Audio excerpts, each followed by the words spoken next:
Hello বন্ধুরা, colourful garden and lifestyle ব্লগে তোমাদের সকলকে স্বাগত জানাই। আজকে দেখো আমি যে রেসিপিটা তোমাদের সঙ্গে শেয়ার করব, এই গরমের মধ্যে পেট তথা শরীরকে ঠান্ডা রাখবে ঝিঙের একটা প্রিপারেশান। দেখো ওই জন্য এখানে ঝিঙেটা আমি কেটে নিয়েছি, ভালো করে ধুয়ে জলটা ঝরিয়ে নিয়েছি।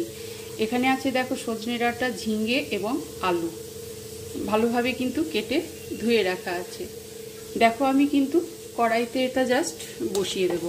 তোমাদের মনে স্বভাবতই প্রশ্ন জাগতে পারে যে এতটা পরিমাণ কেন সবজিটা। একদমই ঠিক বলেছ, কারণ এটা 1 কিলো পরিমাণ আছে ঝিঙেটা। জাস্ট তোমরা অনেকেই জানো যে ঝিঙেটা রান্নার পরে অনেকটা কিন্তু কমে যায়, যে কারণে আমি ঝিঙেটা একটু পরিমাণটা বেশি দিয়েছি এবং অনেক অনেক ভালো হয় খেতে, অনেক টেস্টি।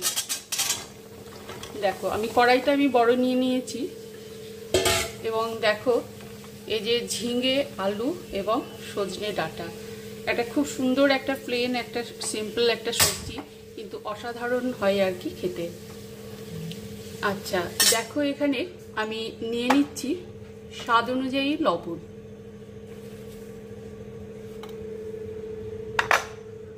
আচ্ছা তারপরে আমি নেব হলুদ গুঁড়ো। আচ্ছা হলুদ গুঁড়ো দিলাম। এবার দেখো আমি দিয়ে দিচ্ছি একটু ধনে গুঁড়ো।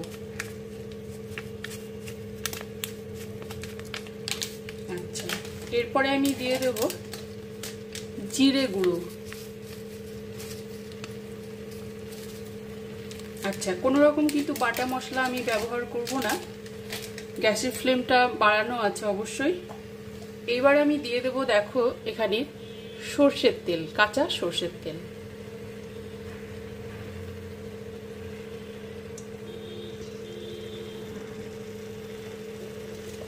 এটা জাস্ট হাতে মাখা নয়, তবে তোমরা হাতায় মাখা বলতে পারো বা খুন্তিতে মাখা বলতে পারো।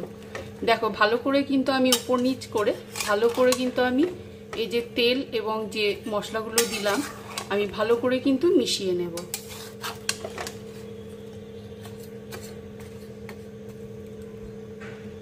দেখো বন্ধুরা, এবার আমি এখানে দিয়ে দিচ্ছি দেখো কিছু কুচনো পেঁয়াজ আছে এবং কাঁচা লঙ্কা। দেখো আমি কিন্তু এটা দিয়ে দিচ্ছি।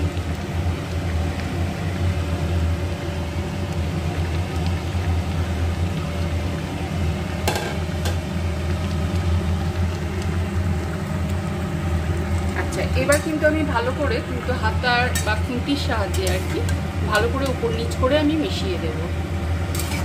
আচ্ছা আমার কিন্তু সমস্ত ইনগ্রিডিয়েন্টস বা উপকরণগুলো কিন্তু দেওয়া হয়ে গেছে। ভালো করে নাড়াচাড়া করে উপর নিচ করে মিশিয়ে দিয়ে আমি কিন্তু লিডটা দিয়ে ঢাকা দিয়ে দেব। তোমরা ঝিঙেটা যারা এইভাবে খাওনি কখনো, তারা কিন্তু এই প্রসেসে খাবে, দেখবে কি ভালো লাগে। যারা ঝিঙে পছন্দ করো খেতে, আমার তো ভীষণ ভালো লাগে। আমি ন্যাচারালি ঝিঙেটা একটু বেশি পরিমাণে দিই, কারণ ঝিঙেটা যেহেতু কমে যায়। দেখো এক্ষুনি 1 কড়াই ছিল, কতটা কমে গেছে। এবার যখন রান্নাটা কমপ্লিট হবে অনেকটাই কমে যাবে আর কি।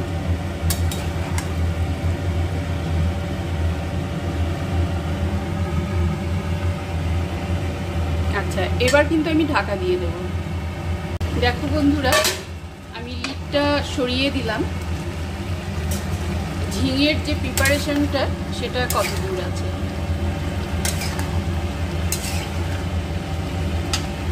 আচ্ছা দেখো বন্ধুরা, ঝিঙের যে সাধারণ যে প্রিপারেশনটা বা ঝিঙের রসা তোমরা যেটাই বলো না কেন, বা ঝিঙে সজনে ডাঁটার চচ্চড়ি, সেটা দেখো কি অবস্থায় আছে। আচ্ছা এখানে কিন্তু দেখো এক্সট্রা কোনো জল দিইনি। এখানে সবজির মধ্য থেকে যে জলটা বেরোয় সেটাই সাফিসিয়েন্ট, সেটাতেই কিন্তু সেদ্ধর কাজটা কিন্তু অলরেডি হয়ে যায়। এটা ঠিক ঝিঙের রসা বলতে পারো। এটা দেখো মাখো মাখোই ঠিক আর কি হবে। আবারও কিন্তু আমি লিডটা দিয়ে ঢাকা দিয়ে দেব। দেখো বন্ধুরা এখানে লিডটা সরিয়ে দিলাম। তোমরা দেখলে সহজেই বুঝতে পারবে যে এটা পুরো কমপ্লিট হয়ে গেছে। ঝিঙে, সজনে ডাঁটা এবং আলুর যে প্রিপারেশনটা সেটা কিন্তু পুরো কমপ্লিট হয়ে গেছে। এবং দেখো তোমরা ঝিঙের অনেকেই অনেক রকমভাবে খাও, কিন্তু এভাবে যারা খাওনি, এই এত গরমের ভেতরে পেট তথা শরীর ঠান্ডা রাখতে কিন্তু এই সবজিটা ভীষণ ভীষণ উপাদেয়। তোমরা কিন্তু খেতে পারো এভাবে। দেখো পুরো এক কড়াই সবজিটা যেহেতু ঝিঙে আছে কমে গিয়ে কতটা হয়ে গেল।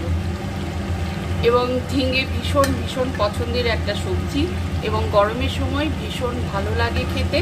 তোমরা ঠিক এইভাবে কিন্তু একবার রান্না করে দেখবে, অন্তত একবার রান্না করে দেখো কেমন লাগে, খেয়ে তারপরে কমেন্টে বলো। তো দেখো বন্ধুরা, আমার এই ছিল আজকে শেয়ার করা তোমাদের সঙ্গে।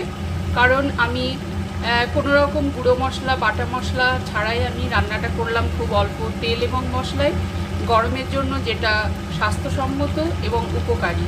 আমি সেসব রান্নাগুলোই কিন্তু তোমাদের সঙ্গে কিন্তু প্রতিনিয়ত আমি সেসব শেয়ার করি। তো দেখো বন্ধুরা, যারা তোমরা স্বাস্থ্য সচেতন, শরীরের কথা ভাববে এই গরমে, তারা অবশ্যই কিন্তু এই ধরনের সবজি ট্রাই করো। একবার হলেও তোমরা এইভাবে খাবে, দেখবে কতটা ভালো লাগে খেতে। তো ঠিক আছে ভিউয়ার্স, আজকে এই পর্যন্তই। আবার দেখা হবে অন্য নতুন কোনো রেসিপি নিয়ে। ততক্ষণ তোমরা খুব খুব ভালো থেকো, সুস্থ থেকো এবং কালারফুল গার্ডেনের সঙ্গে থেকো।